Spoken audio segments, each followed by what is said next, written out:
Hey, welcome to the Institute of Lower Learning. We've convened here again in the Old Goat Garage with your, well, let's just call it your instructor, the Old Goat.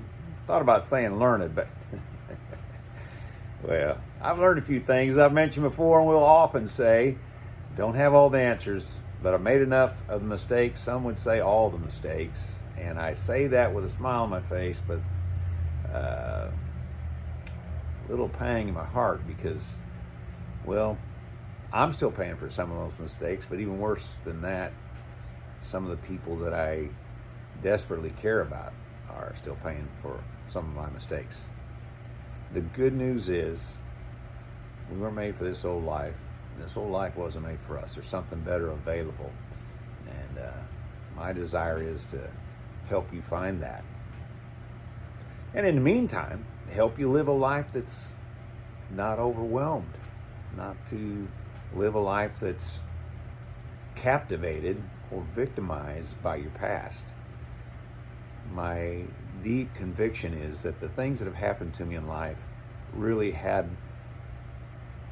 a significant purpose, not only for this life, but for eternity. Anyway, did a video that launched this morning. This one probably won't go out till tomorrow. I've discovered that my Wi-Fi is really slow at uploading. But at any rate, sometimes I discovered that I don't think well until I think out loud. You know, there are things in my head that just seem so crystal clear. And then when I say them out loud, and then when I record them and play the recording back, I learn lots of things.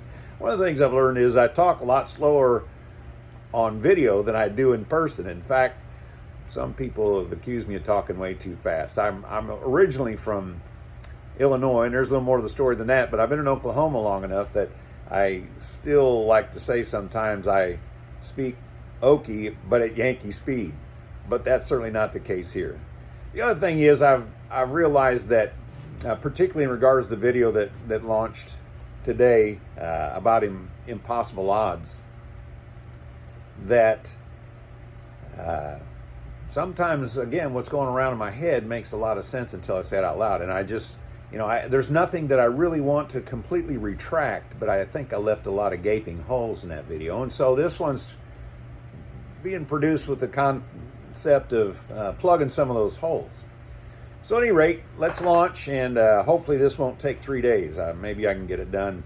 And I'm going to have to touch lightly on these things, but additionally this morning I made a list of things I want to talk about, and some of them have to do with, I really want to do a tour of my shop, because I really do use this shop. And there's some not entirely unique to me features, but it's small. It's only 24 by 25. It's got a loft in it, but it's got some features that really have made it useful. I've been able to do a lot of different things, and I think in a real practical sense, there are things here that I picked up that I can pass on. And again, they're not all original to me, but when you put them all together, they're kind of a Swiss Army knife of a little shop. But anyway, lots of things I want to talk about eventually, but today I want to just make sure that I didn't leave your head spinning after my little video about 14 minutes of telling you, kind of just some fundamental ideas of in regards to dealing with impossible odds in life. And I think that's important because you're going to face impossible situations. And the reality is you're going to face situations that you cannot ultimately be victorious in and of yourself with. And that's to be expected. We don't talk much about it. We have a tendency in our culture to accentuate the positive, eliminate the negative. And some of you oldsters will remember a song that has that as kind of its tagline from probably back in the 60s, maybe in the 50s, I don't know. Anyway, let's launch. The first thing, if you're going to have any hope of maintaining peace, sanity, hope, assurance, come what may, I like to say, sometimes you have to just go ahead, win, lose, or draw. But the first thing you've got to do is you've got to be a student of yourself. I was thinking yesterday about a person I knew a number of years ago who I met when they were homeless. And they're still homeless to the best of my knowledge. Haven't seen them in probably a year, maybe not quite that long. But at any rate, several people that I know really endeavored diligently to rescue this person from their homelessness. And they're actually a little older than I am. I've probably known them about 10 years now. And people gave them cars, gave this person cars at different times, not multiple cars at the same time. But the tragedy is this person didn't know themselves and was unwilling to look at themselves well enough to overcome the things that kept them homeless. And a number of times in the period of time that I've known them, they were presented with the opportunity to no longer be homeless. So one of the striking things about this person was that a lot of people that are homeless, in my experience, lots of things can make you homeless, but to stay homeless, there's kind of a desperation, a flight from responsibility, kind of a what's the use of trying mentality that overtakes somebody. And this person was willing to work. The shortcoming was they didn't understand how addicted they were to the moment.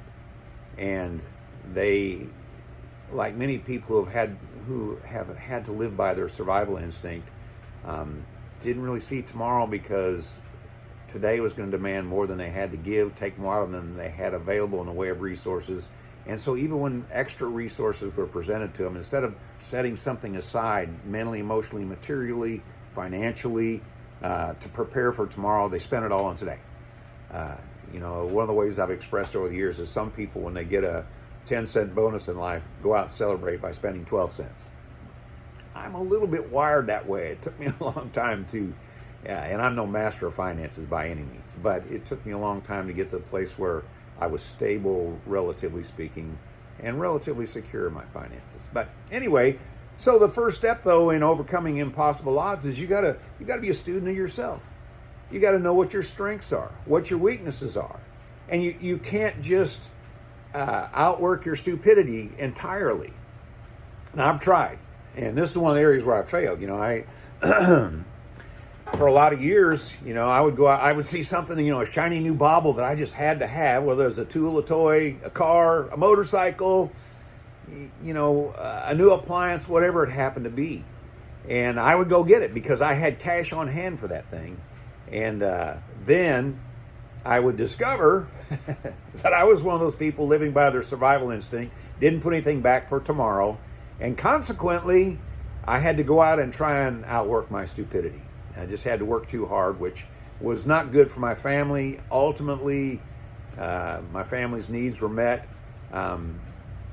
materially and financially, not always extravagantly or luxuriously, but certainly there were emotional deficits, time deficits that were a part of that picture because I'd made bad decisions. So take a good look in the mirror. Now, don't become depressed when you do that. Because if you're honest enough to identify the traps in your ethics, in your morals, in your character, in your tendencies, in your instincts, in your desires, in your base nature, in your personality, then if you can identify those things, they can change. They probably won't change near as quickly as you'd like. I'll illustrate it this way. I've mentioned in my first video, which was 3 videos back, that at the age of 15, I got a conscience. And man, some things changed radically. Just by that one thing, being able to see who and what I was and what I was doing and begin to have some sense of the consequences of my actions and my choices. The weird thing was the people around me didn't think I was any different at all. And part of it was because while my character was beginning to change, my personality didn't change. In fact, I'm assuming that some people who might stumble onto these videos who haven't seen me in 30, 40, 50 years will say, that's inconsistent with what I know about that old creep. And I can't argue with them. In a lot of ways, I'm still so deficient. I'm not a creep in the current cultural sense of, being predatory or a stalker or anything of that nature. But man, I just lived so ardently and so all in, doing whatever I wanted, And I had a personality match that when my conscience and my character began to change, the personality, I'm still found to be abrasive by some people. Anyway, because I'm a student of myself, when I realize that I'm being abrasive, and I'm in a context where somebody sees me that way, I changed trajectory. I changed my compass heading. I had a superior in one of my endeavors a few years ago, one of my forays into a side career, so to speak, who told me one time in a meeting, I'd made them upset, and they told me twice in this meeting, "I don't like you." And the second time they said it, I smiled and I said, "I know, but I'm going to change that." And that really made this person mad. Weird thing is, it's happened. We're not go to breakfast 4 times, a week, buddy, by any means. But the communications we've had since I've left that role have been mutually beneficial. And so anyway, that came about in part because I've come to be a lot more sensitive about knowing and facing what I am. And you don't have to change yourself. That's the good news. We have a creator. We have a guide who does that work in us when we just simply acknowledge the problem. I'm one of our, actually more than one of our kids that, in the realm of the, as I mentioned before, we have 2 bio kids, we have 3 adopted kids, we've had a number of foster kids. And the adopted kids and foster kids have all come out of really difficult situations. And they bring some of that pain and the dysfunction and some of the escapism, the victimism that goes along with that with them. And a couple of them wound up in AA. And because of their age, a lot of times I would go to those AA meetings with them. And, one of the things that they do when you introduce yourself at AA, "Hi, I'm Don. I'm an addict." And that's exactly what I would say. Now, I've never been addicted to drugs, never been addicted to alcohol. But I contend that every human being is addicted to something. And a part of that self-study is identifying what that thing is and making yourself nakedly honest before your creator, the power source for change, the one who really is the essence of conscience. And he gives everyone one of those, a conscience. And we get to choose whether or not we listen to it and pursue it, or whether we hide from it and say, "Well, I'll accentuate the positive and eliminate the negative." So anyway, that's an important thing. That's worth the price of tuition here today. And so, I probably ought to stop here. We're at almost 13 minutes, but I'm going to run through these others, and I'll probably carve this into 2 or 3 videos. But I want to get these on there, and I know my handwriting's terrible. You might want to screenshot this. I don't know. I don't like concrete outlines per se, but I like bullet points, and I like things that are just, jog my memory. So anyway, let me run through these real quick. The second thing is give till it hurts. Whatever is in front of you that seems impossible, don't give up because you know it's going to hurt. Give with the expectation it's going to hurt. The dysfunctional situation I lived in is from the age really of 4 to the age of 19 when I left Illinois to move to Oklahoma. There were the majority of that time when things went off the rails, the situation was impossible for me to fix. I never did fix it, but I learned how to manage the moments to some extent. But I learned how to manage the moments by trying to manage the moments when there was really nothing, when I was powerless. And but I learned to, in spite of the fact that I was powerless and that there was certain defeat, I learned to give what I had in the moment to that situation. You know what? Eventually, I discovered I wasn't entirely powerless. Eventually, I discovered that at least some of the time, not all the time, but some of the time, I could manage the circumstance and avert disaster. And I'm not talking in small terms. I'm just trying to be respectful to the people in my family, because the incredible thing is, even the biggest source of dysfunction in my family, which I was probably the second biggest source, but the biggest source of dysfunction in our family became such a teddy bear. And sometime I'll tell you that story, but not today. So at any rate, give till it hurts. Balance your escape. Everybody needs a break. The problem with us humanoids is that when we find something that really is an escape, sometimes we begin to live in our escape. I think this is one of the gigantic things that that disables young adults. I had one of our kids who was a foster kid who just loved video games, and their plan as an adult was to be a professional video game player. And maybe they're better at video games than I think they were, but apparently not, because they haven't been able to, their life has deteriorated to the point where they don't even have access to video games now. But all of us really do need an escape. The problem is sometimes we become addicted to our escape. And I just cringe when I hear people talk about the time they spend online, for instance, playing games. I cringe when I hear somebody talking about, well, I'm just a social drinker. I've never proclaimed the idea that you shouldn't use alcohol at all. I don't, because there's so many alkies in my family, and because I need to be as much of a positive example to all these vulnerable, fragile people that have come into our world. But I do know people who thought that they had no problem with a substance until a new trauma, a new tragedy came in their life, and all of a sudden their escape became their life. So balance your escape. Yes, we all need a break. We all need some kind of rest, some kind of Sabbath, some kind of getaway. I'm no exception to that. But I know I'm enough of an addictive personality that I've got to be cautious and conscious of what I give into. And I'm going long again here, so let me speed up. Realize that, and I mentioned this in one of the other videos, that to every great issue in life, there are two components. There's what to do and when to do it. I mentioned the first time I went into business, I failed. I've since, and I'm no business guru by any means, but I've since started more than one business that when and I'm going to use a broader term. I'm going to use enterprise, because some of them weren't businesses per se. They were, I'm going to use another broad term. Civic organizations, launched them and made them successful to the point where somebody else I was able to hand them off or sell those enterprises.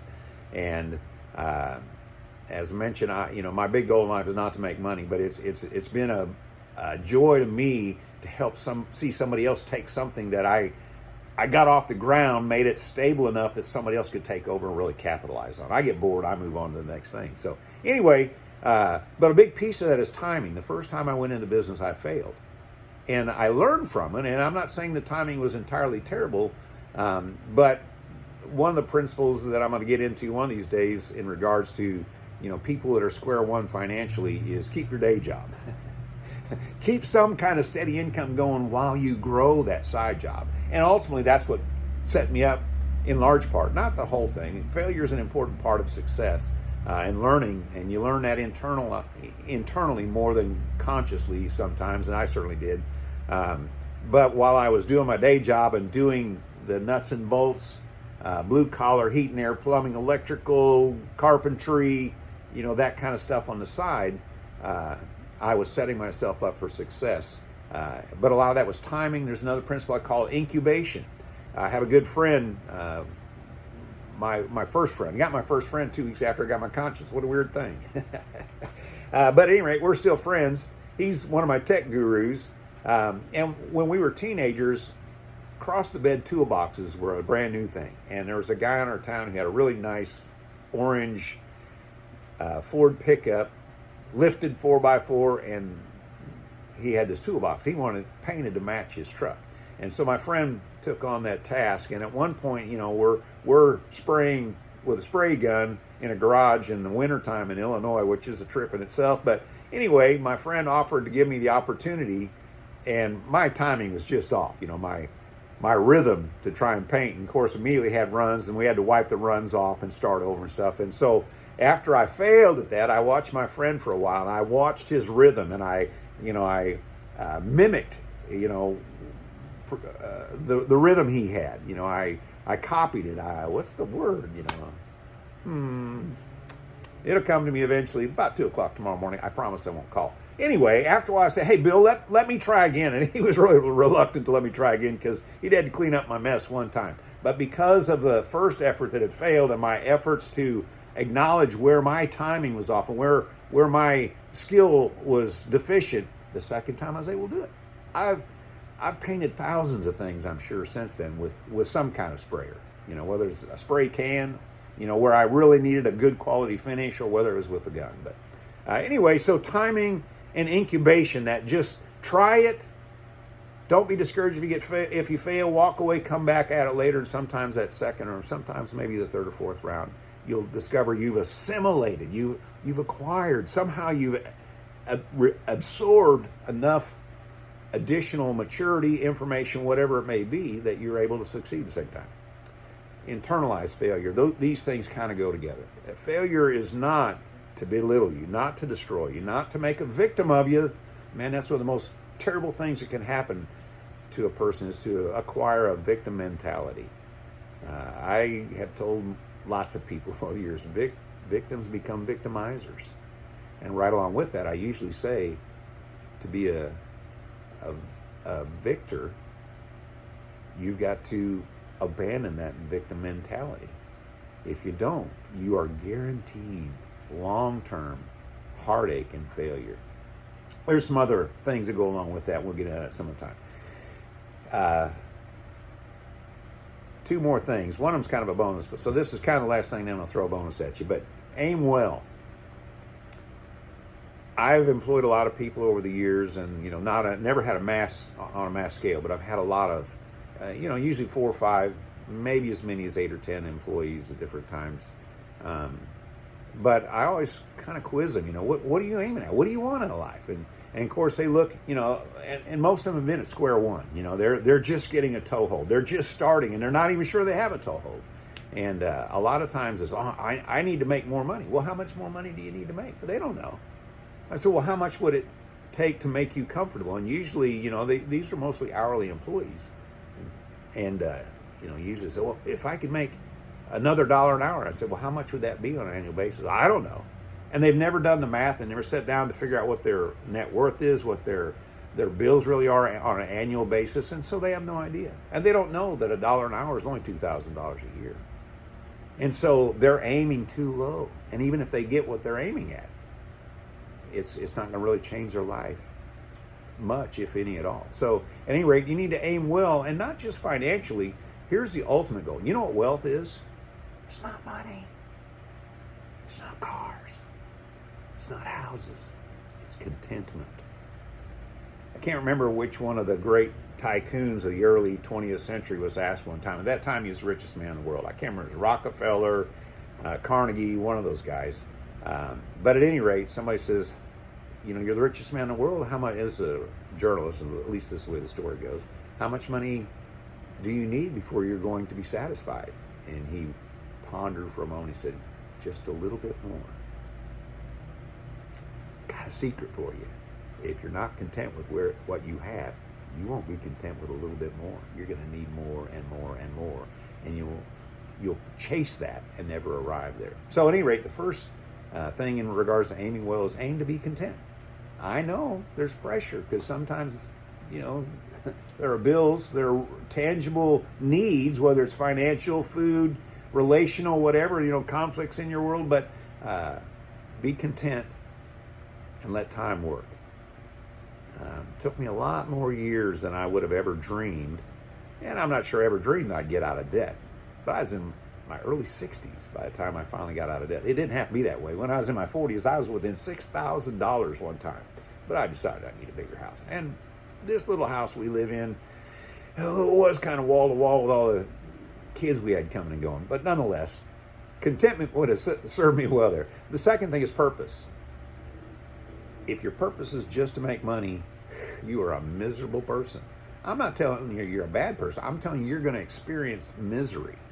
Don't live without a higher purpose, a purpose bigger than yourself. Something that really is worth getting out of bed for in the morning and going to work, even if it has nothing to do with work. Something you're working for so that you can do that thing. I mentioned, I jokingly, half jokingly say sometimes that contracting supported my counseling habit. And again, I don't consider myself a counselor particularly, but that term broadly explains the engagement that I have and my purpose in relationship with other people. So have a purpose. It doesn't have to be my purpose, but have one. And Open yourself up to possibilities in regards to that are frightening. Because had I known the trajectory of my life, I said, I'm not the guy. I can't do that. And yet, step by step, I've grown into that. And, I'm sure there are things ahead of me if I knew. I'm glad I don't know the future, because I'd be overwhelmed. I'm sure. But step by step. God leads his dear children as long is a song that I remember from my youth. And pretty good maxim to live by. And then the last thing is seek communion. Man, one of the joys of my present state, even though I'm not fully retired, is that people that I've known, people that I count as friends, I always try to treat my customers like friends. I'm sure I failed times. I know my work wasn't perfect. Did the best I could to clean up when I messed up. But I'm enjoying that as I encounter those same people, whether it's to do a little job for them or just talk to them on the phone when they call me and say, hey, can you do such and such? I'm not really up to that. I'm too old and too fragile. Call so-and-so, but wind up spending 10 or 15, 20 minutes on the phone with them sometimes. Sometimes I can walk them through the process of repairing something themselves. That's really satisfying. But communion, connectedness, an assurance that there really was purpose, there really was meaning, there really was a contentment to be gained in coming to know that person. And I look forward to doing a video sometime about an old gentleman named Mr. Bass. Mr. Bass was only in my life for a few years, maybe 2 or 3. I don't know exactly, because I was really young. He kind of circled back around and came in on one occasion when I was about 14 or 15 years old. And it was incredible, the impact that man has still, because of both of those things, when we were neighbors and then when I encountered him again later in life. And here's the bonus. Now listen, if spiritual stuff is just hogwash, you might want to turn it off here. But I think it'd be wise, in fact I know it'd be wise for you to at least hang in there for a minute and consider what I'm about to say. And here's my hook before you turn it off, okay? Just hear the hook if nothing else. Trust the one. Learn to trust the one who knows all the molecules. Who knows you better than you? Your creator, your designer, the one who paid an incredible price through his son to redeem, to restore, to rebirth, to recreate you and me. Learn to trust him. All these other things are good advice, but learning to trust him is really the ultimate. The ultimate. Good news, good thought, good plan, good strategy. Think about it. He knows where every atom, every proton, neutron, quark, and whatever, I'm no astrophysicist or, physicist of any kind, really. But I do know something about atoms and molecules. He knows where all those are.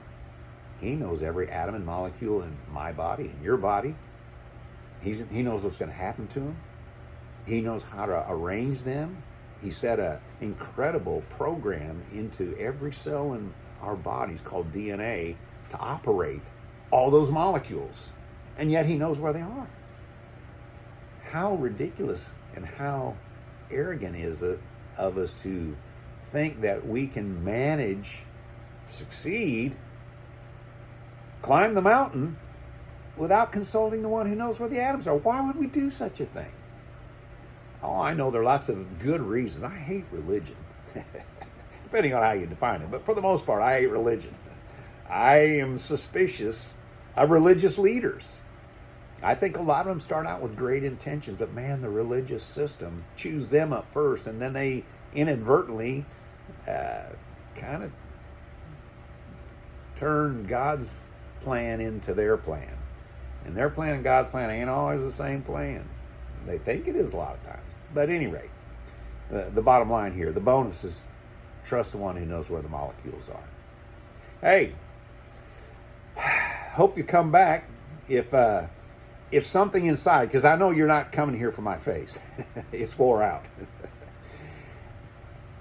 If something inside, though, tells you come back. You might even consider subscribing. I'm not going to push. I'm not a salesman. I don't need to sell anything. If I'm telling you the truth, something inside will say come. And I'm urging you to consider that something is that same one who knows where all the molecules are. He's got a plan. And I hope to enhance and augment and encourage you and maybe give you some stepping stones that are a compass heading on that plan. But whatever, I wish you well.